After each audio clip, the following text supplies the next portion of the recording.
৩১ দফা সংস্কার প্রস্তাব নিয়ে বিএনপির সেমিনার, দুইবারের বেশি প্রধানমন্ত্রী নয়, বললেন তারেক রহমান। বিএনপির ভারপ্রাপ্ত চেয়ারম্যান তারেক রহমান বলেন, বাংলাদেশের স্বৈরাচারী ব্যবস্থার যেন রিপিট না ঘটে সেটি নিশ্চিত করতে বিএনপির সংবিধানে এমন ব্যবস্থা রাখতে চায় যাতে কেউ পরপর দুইবারের বেশি প্রধানমন্ত্রী হতে না পারেন। গতকাল বিকালে রাজধানীর গুলশানে লেকশোর হোটেলের রাষ্ট্রকাঠামো মেরামতের রূপরেখা ৩১ দফার আলোকে সংস্কার শীর্ষক এক সেমিনারে লন্ডন থেকে ভিডিও কনফারেন্সের মাধ্যমে প্রধান অতিথির বক্তব্যে তিনি একথা জানান। তারেক রহমান রাষ্ট্রকাঠামো মেরামত সম্পর্কে বলেন, সংস্কার বলতে সেটিই বুঝি যে সংস্কারের মাধ্যমে সংবিধানের শুধু কয়েকটি বাক্য নয়, বরং মানুষের ভাগ্যেরও পরিবর্তন হবে। যে সংস্কার সব মানুষের জীবনের সুরক্ষা নিশ্চিত করবে, যে সংস্কার দেশের সন্তানদের আধুনিক শিক্ষা ও নৈতিক মূল্যবোধ গঠন করে দেবে, যে সংস্কার মানুষকে কাঙ্ক্ষিত স্বাস্থ্যসেবা দেবে, যে সংস্কার বাজারে নিত্য প্রয়োজনীয় দ্রব্যের দাম শিথিল করবে। আমি সংস্কার বলতে সেটি বুঝি। ভারপ্রাপ্ত চেয়ারপারসন বলেন, জাতীয় ঐতিহ্য ও অতীতে ভালো অর্জনগুলোর ধারণ করে আমাদের সামনে এগিয়ে যেতে হবে। রাষ্ট্র কাঠামো মেরামতের এই রূপরেখা তৈরি হয়েছে শহীদ প্রেসিডেন্ট জিয়াউর রহমানের ১৯ দফা দেশনেত্রী বেগম খালেদা জিয়ার ভিশন ২০৩০। বিএনপির জনসম্পৃক্ততা ও রাজনীতিক অভিজ্ঞতার আলোকে প্রথমে প্রদত্ত ২৭ দফার উপর ভিত্তি করে, যা পরবর্তীকালে যুগপৎ গণতান্ত্রিক আন্দোলনে শরিক সব রাজনৈতিক দলের ঐক্যমতে ৩১ দফায় পরিণত হয়। তারেক রহমান বলেন, আমরা যারা এখানে উপস্থিত রয়েছি আমাদের রাজনৈতিক দর্শনে ভিন্নতা আছে, সেটি স্বাভাবিক। তবে আমি বিশ্বাস করি ভিন্ন ভিন্ন রাজনৈতিক ধারার মধ্যে বৃহত্তর পরিসরে আমাদের সবার মধ্যে একটি বিষয়ে আদর্শিক ঐক্যমত রয়েছে, আর সেই বিষয়টি হলো একটি গণতান্ত্রিক বাংলাদেশ প্রতিষ্ঠা।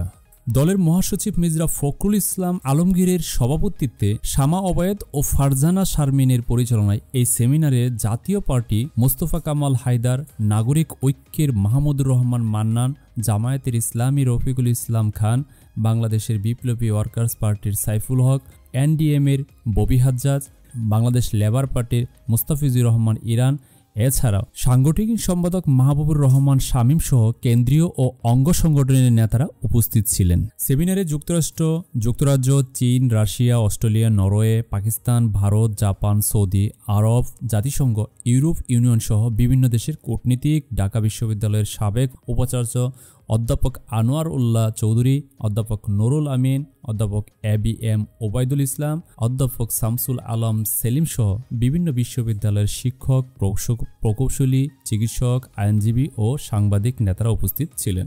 তারেক রহমান বলেন, রাষ্ট্রে যদি আইনের অনুশাসন থাকে, জবাবদিহি ও সুশাসন থাকে, তাহলে স্বাভাবিকভাবেই সেখানে টেকসই ও অন্তর্ভুক্তিমূলক উন্নয়ন হবে। আওয়ামী লীগের মতো পরিবারতন্ত্র ও অলিগার্ক শ্রেণী তৈরি হবে না, বিভাজন ও বৈষম্য থাকবে না, সমাজের প্রতিটি স্তরে দলীয়করণ ও প্রাতিষ্ঠানিক অবক্ষয় ঘটবে না। আমরা যদি একটি রুলস বেসড কাঠামো, রাষ্ট্র কাঠামো নিয়ে আসতে পারি, সারা পৃথিবী থেকে প্রাইভেট ইনভেস্টমেন্ট ও প্রাইভেট ক্যাপিটাল নিজ গতিতে বাংলাদেশে আসবে, আমাদের পাবলিক সেক্টরের সঙ্গে কাঁধে কাঁধ মিলিয়ে কাজ করবে, দেশের উন্নয়ন ও উৎপাদনের ভূমিকা রাখবে। তারেক রহমান আরও বলেন, গত ১৬ বছরে আমার দলের এবং গণতন্ত্রের পক্ষে শক্তি তথা আমাদের অনেকেরই freedom of speech, freedom of expression এবং ফ্রিডম অফ অ্যাসোসিয়েশন সম্পূর্ণভাবে হরণ করা হয়েছে। সেই উপলব্ধি ধারণ করে আমরা সব নাগরিক, বিশেষত মানবাধিকার কর্মী, সংবাদকর্মী ও সোশ্যাল ইনফ্লুয়েন্সারদের মতামত প্রকাশের স্বাধীনতা নিশ্চিত করব ইনশাআল্লাহ। তিনি বলেন, আমাদের লক্ষ্য একটি রাষ্ট্র কাঠামো গড়ে তোলা। এখানে ইউটিউব, ফেসবুক ও অন্যান্য অনলাইন প্ল্যাটফর্মেও নিজেদের ভাবনা প্রকাশের কারণে কিংবা প্রধানমন্ত্রী সহ গুরুত্বপূর্ণ ব্যক্তিদের বিষয়ে মন্তব্যের দায়ে কাউকে হেনস্থ করা হবে না। সত্য গোপন করতে মেইনস্ট্রিম ও সোশ্যাল মিডিয়া যেমন বাধ্য থাকবে না, তেমনি মিথ্যা তথ্য দিয়ে সেটির প্রচারেও সরকারের কাউকে চাপ দেবে না। তবে দেশ গঠনের দায়িত্ব সবার এবং আমরা মিডিয়ার কাছ থেকে নিরপেক্ষ ও দায়িত্বশীল ভূমিকা প্রত্যাশা করি।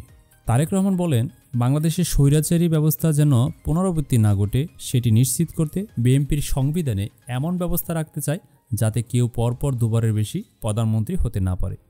আমরা আইন, বিচার ও নির্বাহী বিভাগের মধ্যে ক্ষমতার ভারসাম্য রাখতে চাই। রাষ্ট্র পরিচালনার সমাজের জ্ঞানীগুণী প্রতিনিধিত্ব এবং অংশগ্রহণ নিশ্চিত করতে দ্বিকক্ষ বিশিষ্ট সংসদীয় ব্যবস্থার পরিবর্তন প্রবর্তন করতে চাই। তারেক রহমান আরও বলেন, আমি বলতে চাই, গত ১৬ বছর ধরে এবং জুলাই আগস্টের গণ অভ্যুত্থানে যারা ফ্যাসিবাদীদের আন্দোলন সম্পৃক্ত ছিলেন, গণতন্ত্রের পক্ষে প্রতিটি ব্যক্তি, দল, সংগঠন ও গোষ্ঠী তাদের সবার আত্মত্যাগের যথাযথ স্বীকৃতি দিয়ে প্রতিটি শ্রেণী পেশা মতে মানুষের অংশগ্রহণকে সম্মান জানিয়ে লুণ্ঠিত ভোটাধিকার ফিরিয়ে এনে এবং জনগণের ম্যান্ডেট দিয়ে একটি সত্যিকার ও গণতান্ত্রিক বাংলাদেশ প্রতিষ্ঠা করার আমাদের সমন্বিত অগ্রাধিকার।